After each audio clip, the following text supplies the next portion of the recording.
Hello and welcome back to Intelli Machines. In this video, I will tell you that how can you quickly install TensorFlow using Anaconda on your Windows. Right now you can see this error message because it is not installed currently. To begin the installation process, I have to open Anaconda prompt. Just remember to open it as an administrator, otherwise you may get error message during or after the installation. Now here you have to write pip install TensorFlow and hit enter. This downloading and installation process may take 3 to 15 minutes. I have skipped that part.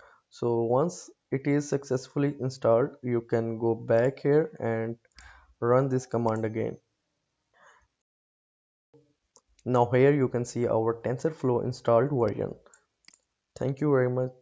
See you in our next video.